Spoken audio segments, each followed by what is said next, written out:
Economics के एक नए टॉपिक के साथ आपका पुनः स्वागत है। मेरा नाम है विनोद मिया और आज हम इकोनॉमिक्स के जिस टॉपिक को डिस्कस करने वाले हैं वह बहुत ही महत्वपूर्ण टॉपिक है और उस टॉपिक का नाम है एजवर्थ मॉडल। तो जो एजवर्थ मॉडल है वह द्वयाधिकार बाजार से संबंध रखता है। तो जो यह मॉडल है, इस मॉडल को किसने दिया और इस मॉडल की कौन-कौन सी मान्यताएं हैं और डायग्राम पर इस मॉडल को किस प्रकार से समझा जाएगा, आपको आसान से आसान शब्दों में बताने की कोशिश की जाएगी। तो अपना टॉपिक हम आगे बढ़ाएं, इससे पहले मेरी आपसे रिक्वेस्ट है कि प्लीज़ यदि आपने अभी तक हमारे चैनल को सब्सक्राइब नहीं किया है, तो प्लीज़ चैनल को सब्सक्राइब कर लीजिए और बगल में जो ऑल नोटिफिकेशन सूचना का बटन है, उसको भी प्रेस कर लीजिए। ये सारी जो चीज़ें हम आपको पढ़ा रहे हैं, कई वर्षों से बिल्कुल फ्री में उपलब्ध है। तो जब सब कुछ फ्री में उपलब्ध है, तो सब्सक्राइब करने में क्या दिक्कत है? कोई दिक्कत नहीं है, प्लीज़ आप हमारे चैनल को सब्सक्राइब कर लीजिए। तो बात मैं कर रहा हूँ एजवर्थ मॉडल की। तो जो एजवर्थ मॉडल है, सबसे पहले बात कर लेते हैं कि यह मॉडल किसने दिया, अर्थात किसने बनाया यह द्वयाधिकार बाजार का मॉडल। तो इस मॉडल को देने का जो काम किया, उस अर्थशास्त्री और गणितज्ञ का नाम था एफ वाई एजवर्थ और उसी के नाम पर इस मॉडल का नाम रखा गया एजवर्थ मॉडल। अब एजवर्थ नामक अर्थशास्त्री और गणितज्ञ ने यह मॉडल कब दिया, कब प्रस्तुत किया? उसने दिया 1897 में यह मॉडल दिया। पहले बात कर चुके हैं कि जो यह मॉडल है, यह द्वयाधिकार या डुओपोली मार्केट से रिलेटेड है, द्वयाधिकार बाजार से संबंध रखता है। इससे पहले मैं आपको दो मॉडल पहले ही पढ़ा चुका हूं। पहला मॉडल था कुर्नो का मॉडल और दूसरा जो मॉडल था वो था बर्टेंड का मॉडल। तो यहां से हम लिखना स्टार्ट करेंगे, भले मैं यहां नीचे से पढ़ा रहा हूं तो आप यहां से लिखना स्टार्ट करेंगे यदि कोई लंबा प्रश्न आता है। तो ये एजवर्थ क्या कहता है? वो कहता है कि प्रत्येक जो विक्रेता है अपने प्रतिद्वंदी की कीमत को स्थिर मान लेता है। क्योंकि हम यहाँ पर द्वयाधिकार की बात कर रहे हैं, तो द्वयाधिकार बाजार की वह स्थिति कहलाती है या वह स्थिति होती है कि जहां पर एक समान वस्तु को बेचने वाले मात्र दो विक्रेता होते हैं, दो उत्पादक होते हैं और दोनों की वस्तुएं कैसी होती हैं? एक समान होती है। तो ऐसी स्थिति कहलाती है द्वयाधिकार की। तो एजवर्थ अपने मॉडल में क्या कहता है द्वयाधिकार के मॉडल में कि प्रत्येक जो विक्रेता है, केवल विक्रेता यहाँ पर दो ही हैं, तो द्वयाधिकार का मॉडल है होता है दो, ठीक है, डुओपोली। तो प्रत्येक जो विक्रेता है अपने प्रतिद्वंदी की कीमत को स्थिर मान लेता है। इसका मीनिंग हुआ कि माना कि दो विक्रेता हैं या दो फर्में हैं, एक है ए और एक है बी। एक फर्म क्या करती है, माना कि अपनी वस्तु की कीमत को 5 रुपए निर्धारित करती है कि मैं अपनी वस्तु की एक इकाई को 5 रुपए में बेचूंगा, ठीक है जी। तो अगली जो बी फर्म है वो ये सोचती है कि पहली वाली फर्म ने जो 5 रुपए अपनी वस्तु की कीमत डिसाइड कर रखी है पर यूनिट, तो मैं अब अपनी वस्तु को यदि बाजार में बेचना चाहता हूं तो वह अपनी कीमत 5 रुपए ही रखूं, चाहे मैं अपनी वस्तु को किसी भी प्राइस पर बेचूं, और हो सकता है अगले वाला उसको 3 रुपए में बेच दे, ठीक है। तो बी वाला क्या सोच लेता है, वो 5 रुपया ही रखेगा। तो इसलिए कहा गया है कि प्रत्येक विक्रेता अपने प्रतिद्वंदी की कीमत को स्थिर मान लेता है। तो प्रतिद्वंदी मीन्स क्या होता है? प्रतिद्वंदी का अर्थ है कि दो फर्में हैं, दोनों एक समान वस्तुएं बेच रहे हैं, तो दोनों अधिकतम लाभ कमाना चाहते हैं, अधिक से अधिक अपनी वस्तु को बेचना चाहते हैं। इसलिए एक दूसरे के क्या बन जाते हैं? राइवल बन जाते हैं, प्रतिद्वंदी बन जाते हैं। दूसरा है कि दोनों प्रतिद्वंदी अर्थात दोनों विक्रेता क्या होते हैं? अपने लाभ को अधिकतम करने का प्रयास करते हैं। तो इनका अधिकतम लाभ कब होगा? जब इनकी वस्तुएं ज्यादा बिकेंगी। और जो सबसे बड़ी बात आगे चलकर किसने, एजवर्थ ने अपने मॉडल में बताया, तो इसी में देखिए ये आगे क्या होता है। जब ये अपनी वस्तुओं को अर्थात दो फर्में अपनी वस्तुओं को ज्यादा से ज्यादा बेचने का प्रयास करती हैं, तो इनमें एक युद्ध छिड़ जाता है जिसे कहते हैं कीमत युद्ध। जिसे क्या कहते हैं? कीमत युद्ध। कीमत युद्ध का अर्थ है माना फर्म ए है और फर्म बी है, दो फर्में। तो पहली फर्म यदि 5 रुपए अपनी वस्तु की कीमत निर्धारित करती है, तो अगला देखता है कि उसकी कीमत ज्यादा है, ठीक है, तो मैं ऐसा करता हूँ कि कीमत को घटा के 4 रुपए कर देता हूँ। तो 4 रुपए करूँगा, तो ग्राहक सस्ती होने के कारण मेरी वस्तु को खरीदना शुरू कर देंगे। फिर अगला क्या करेगा?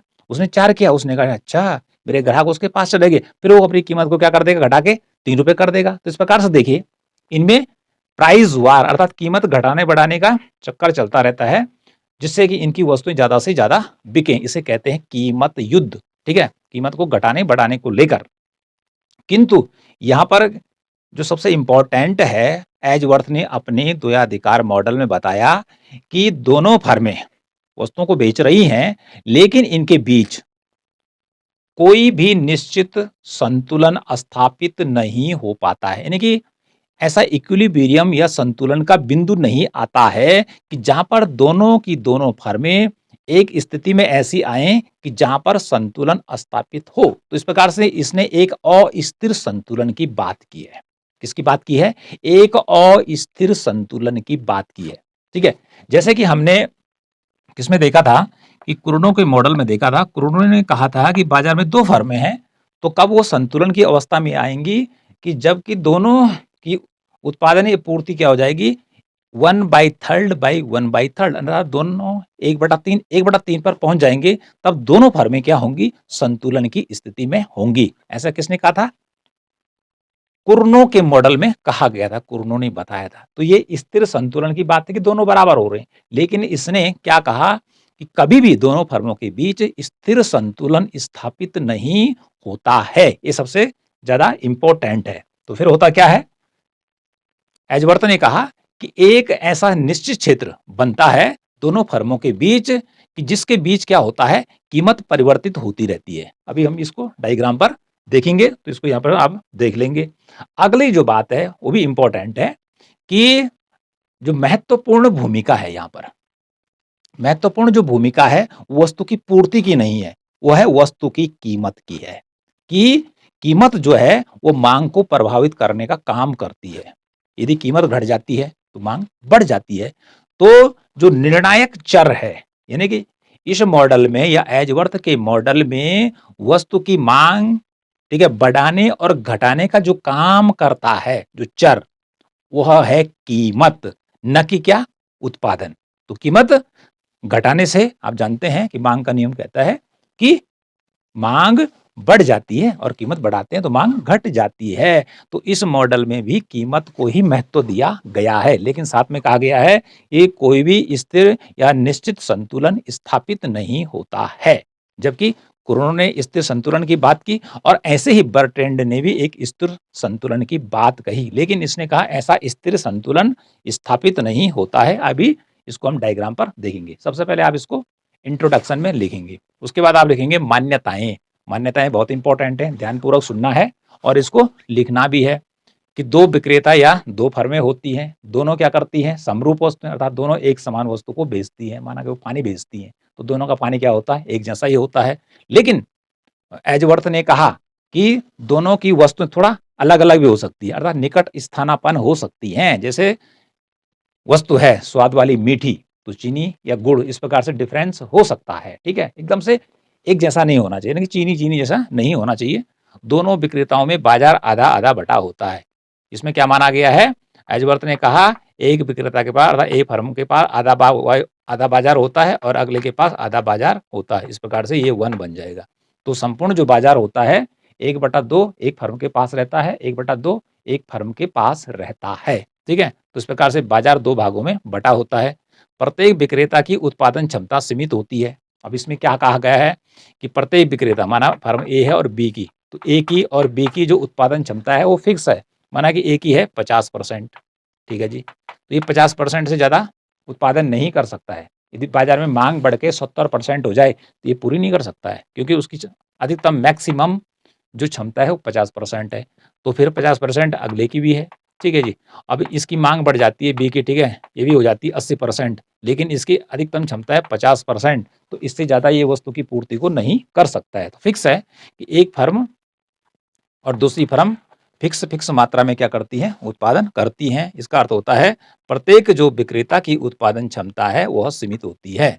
जो विक्रेता मीन्स हो गया, चाहे वह ए फर्म है चाहे वह बी फर्म है, संपूर्ण बाजार को अकेला पूरा नहीं कर सकती। अर्थात यदि ए फर्म क्या चाहती है कि 50 इसका 50 हो गया 100। अब मैं अकेला ही क्या करना चाहता हूँ कि बाजार को कैप्चर करना चाहता हूँ, 100% पूरे बाजार में वस्तु की सप्लाई करना चाहता हूँ। ऐसा नहीं कर पाएगी क्योंकि एक की क्षमता ही 50% है, वो आगे नहीं बढ़ सकती। दूसरे की भी क्या है 50% ही है, इसलिए कीमत कितनी भी कम हो जाए, लेकिन अकेला एक विक्रेता या फर्म संपूर्ण बाजार को या संपूर्ण बाजार की मांग को अकेला पूरा नहीं कर सकती है। अगला है प्रत्येक विक्रेता प्रतिद्वंदी की कीमत को स्थिर मान लेता है। जैसे मैंने वहां पे बताया था आपको कि प्रत्येक जो प्रतिद्वंदी है, ए फर्म वाला और बी फर्म वाला, यदि ए वाले ने 5 रुपए डिसाइड कर दी है तो बी वाला समझता है कि वो 5 ही रुपए रखेगा, ठीक है जी, और मैं क्या कर लेता हूँ कीमत को 4 रुपए कर लेता हूँ। फिर अगला क्या सोचेगा कि उसने 4 रखी है तो वो 4 ही रखेगा और मैं घटा के और कम कर लेता हूँ। तो इस प्रकार से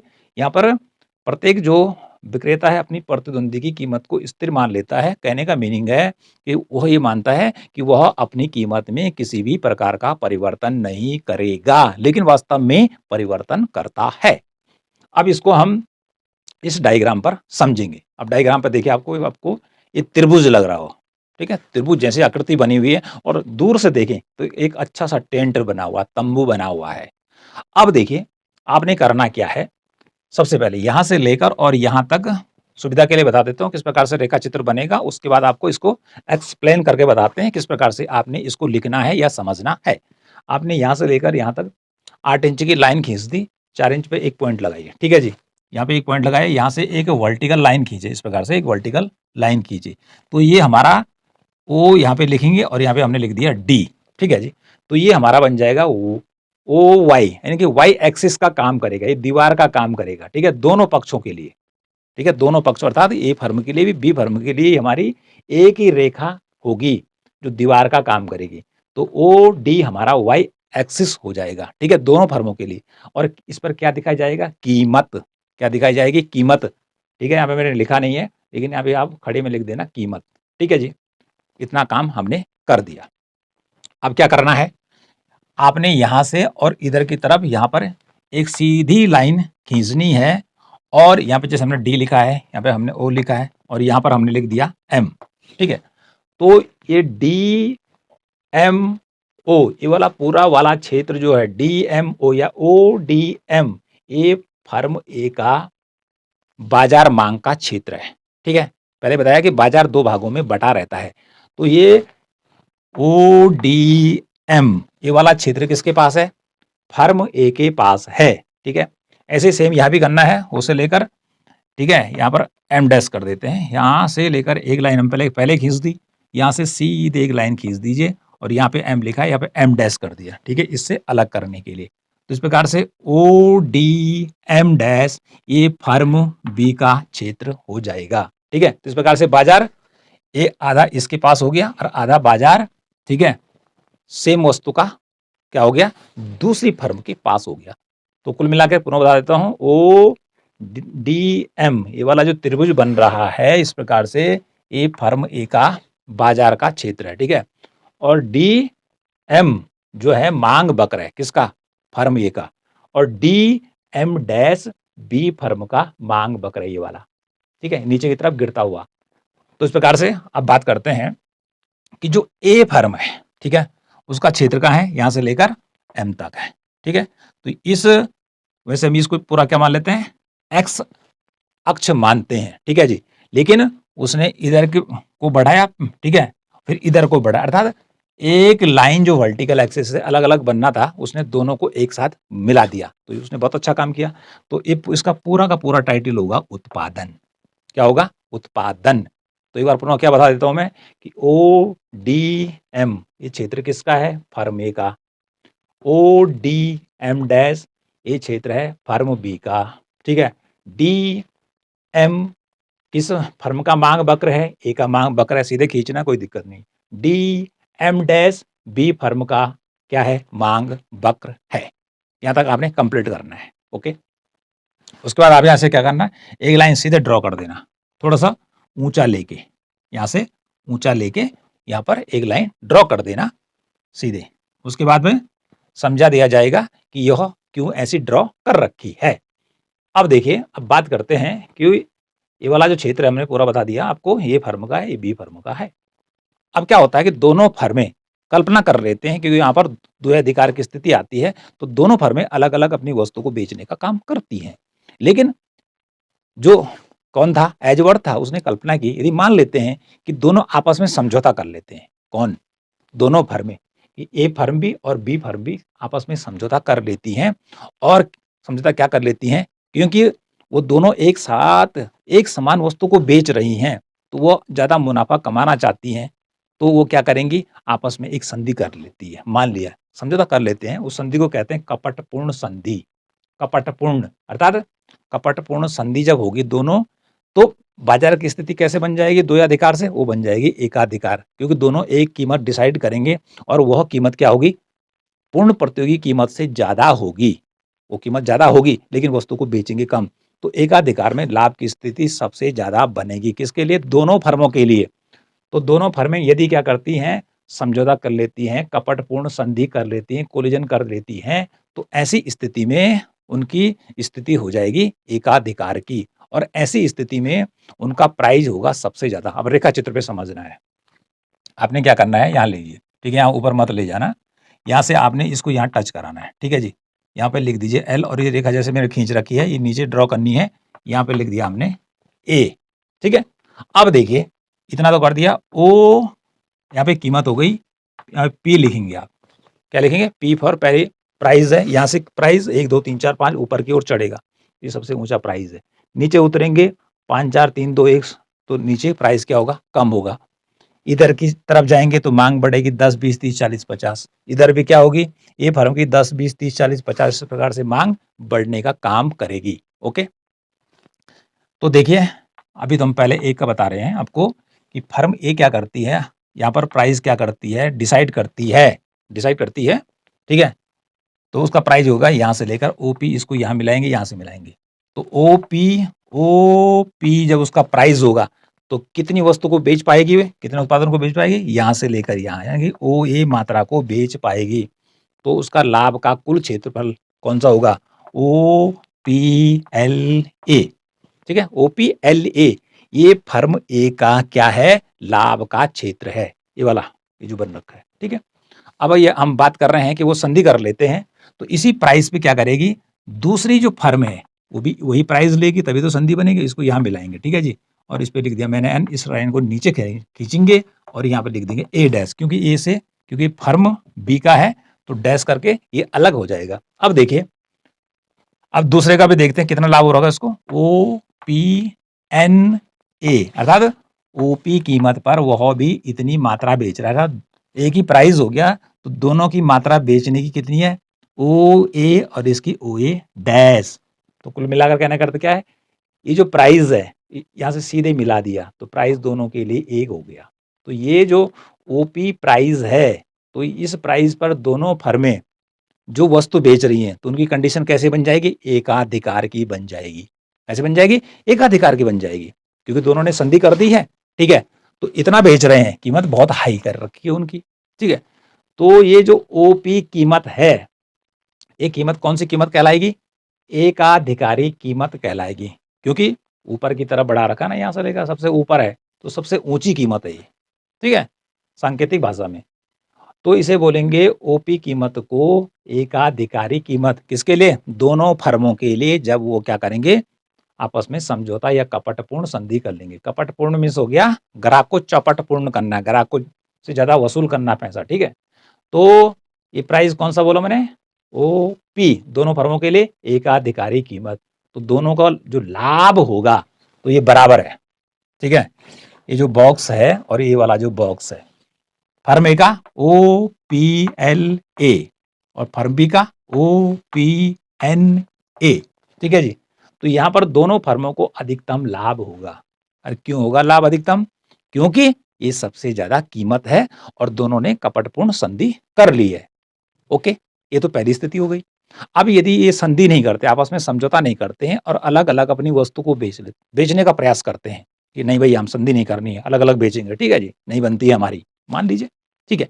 तो फिर क्या करेगा? अब देखिए, तो पहले एक फर्म प्रवेश करेगी मार्केट में। सबसे पहले एक फर्म आएगी, माना कि फर्म ए बाजार में सबसे पहले पानी लेकर आती है उदाहरण के लिए, ठीक है? बेचती है। वो क्या करती है? अपने हिसाब से यहाँ पर एक प्राइस डिसाइड कर लेती है, क्योंकि पूरा क्षेत्र मैंने आपको बताया ये फर्म ए का है। उसने यहाँ पर का प्राइस डिसाइड किया पी, आप इसको इधर मिलाएंगे और इधर मिलाएंगे। अब देखिए O P L A firm का ए का लाभ होगा, ठीक है, फर्म ए का लाभ होगा। ये फर्स्ट स्टेज की बात कर रहा हूं मैं, जबकि इनका आपस में क्या हुआ, कपटपूर्ण संधि ना हो, तो इस प्रकार से आप व्याख्या करेंगे। ओके, अब कुछ समय बाद ए फर्म के लाभ को देखकर दूसरी फर्म भी आती है बाजार में बेचने को, कि मेरे पास भी पानी है भैया, मैं काहे को बैठा हूँ घर पे, मैं बेचता हूँ, मैं पैसा कमाता हूँ। तो वो देखता है कि इसने ओ पी प्राइस डिसाइड कर रखा है। अब मैं जो भी प्राइस क्या करूंगा, निश्चित करूंगा, जो मैं यहाँ पे बता रहा था कि प्रत्येक विक्रेता अपनी प्रतिद्वंदी की कीमत को स्थिर मान लेता है। तो जो बी फर्म है वो ए को मान लेता है कि उसकी कीमत ओपी ही रहेगी, ठीक है। तो वो क्या करेगा, ओपी कीमत नहीं रखेगा, वो उससे थोड़ा सा नीचे कम कीमत निश्चित करेगा। कम क्यों करेगा, उसे लग रहा है कि ये तो ज्यादा कीमत ले रहा है, अब मैं भी उतना ही कीमत अकेला लेना शुरू कर दूं तो दूसरे के ग्राहक मेरे पास क्यों आएंगे, नहीं आएंगे। तो क्या करता है, इस पक्ष के अर्थात फर्म ए के ग्राहकों को अपनी ओर आकर्षित करने के लिए, ठीक है, अपना माल खरीदने के लिए कुछ कम कीमत डिसाइड करता है, अर्थात कम कीमत निश्चित करेगा, लेकिन मान लेगा कि फर्म ए की कीमत वही रहेगी। तो आपने क्या करना है, थोड़ा यहाँ नीचे आना है, ठीक है जी, और यहाँ पर हम लिख देंगे कौन सी कीमत है, ये पी हो गया, ठीक है, इसको लिख देते हैं P1 कम कीमत। आप ऐसा नहीं कि यहाँ पे चिपका दिया यहाँ बना दिया, ठीक है, इसको ठीक यहाँ आगे ले जाना है यहाँ, ठीक है जी, और इसको यहाँ मिलाना है और इसको यहाँ लाना है, ठीक। तो क्योंकि हम अब ये फर्म बी, ठीक है, इधर ये कीमत क्या कर लेगा, कम कर लेगा। तो ऐसी स्थिति में जब इसने कीमत कम की, अब देखिए जब इसने कीमत कम की, इतना डाउन ही आ गया, तो ओ पी, ठीक है, और यहां पर लिख देता हूं एस, और ये होगा बी डैश, ये ओ पी वन और एस बी डैश, ठीक है, ये पूरा का जो पूरा क्षेत्र है ये बॉक्स में बन गया। इतना जो लाभ का क्षेत्र है किस फर्म का है, ए का है कि बी का है, क्योंकि इस तरफ बी है, तो ये फर्म बी का लाभ का क्षेत्र हो गया, क्योंकि उसने कीमत घटा दी तो उसका क्या हो गया, पूरा का जो पूरा उसका माल था ओ बी डैश पूरा बिक गया, ठीक है, पूरा माल बिक गया। अब उसके बाद क्या होता है कि अब जो पहली फर्म है उसकी कीमत तो ऊपर है, तो वह सोचता है, क्या सोचता है, वो भी सोचता है कि इसने तो कीमत कम कर दी है बी वाले ने, मेरे ग्राहक इधर चले गए हैं, ठीक है, और मेरी वस्तु की डिमांड कम हो गई है, कम बिक रही है, तो क्या करेगा, कीमत अब वो कम करेगा, लेकिन मान लेगा कि बी फर्म वाला अपनी कीमत P1 अर्थात OP1 ही रखेगा। अब मैं चाहे अपनी वस्तु की कीमत को कुछ भी रखूं, तो वो अपनी कीमत को क्या करेगा, बी वाले से थोड़ा कम करेगा, यहाँ पे लिखेंगे, ठीक है जी, और ये हो जाएगा P2 लिखेंगे सांख्य, मतलब कीमत नीचे की तरफ घट रही है, ठीक है, तो इसको हम क्या करेंगे, यहाँ मिला देंगे, ठीक है जी, इसको यहाँ मिला देंगे इस प्रकार से, और इसको यहाँ लाना है, इस पे लिख दिया हमने G, ठीक है जी। तो यहाँ बी डैश लिखा है तो ये फर्म का है, तो इसको बी लिखेंगे, ठीक है।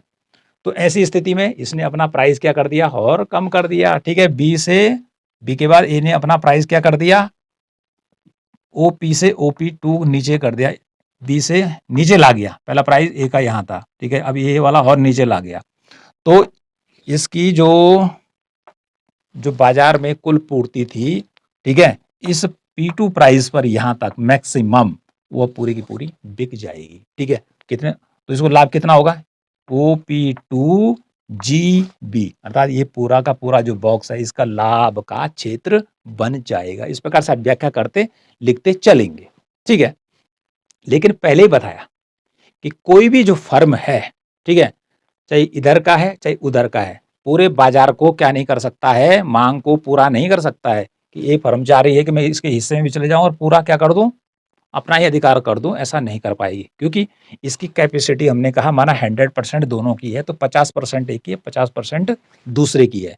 तो यदि 50 से 60 इधर मांग बढ़ जाती है बाजार में, ठीक है जी, यदि या बी के पास माल नहीं है, ठीक है, और ए के पास ए चाहता मैं बी का पूरा करूं, 60 कर लूं, तो उसकी क्षमता कितनी है, 85 है, तो 60 कहां से लाएगा, ठीक है।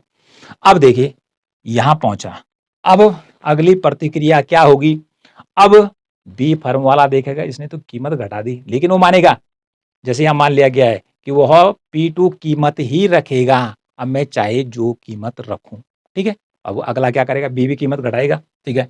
और वो है यहाँ पर देखो जी, ये कर दिया आपने, उसने यहाँ पर कीमत घटा के यहाँ पर कर दी क्यू, ठीक है। अब उसकी कीमत कितनी आ जाएगी, ओ क्यू, और वो माल बेचेगा, यहाँ से जब मिला दिया इतना माल बेच लेगा। ये न्यूनतम कीमत है।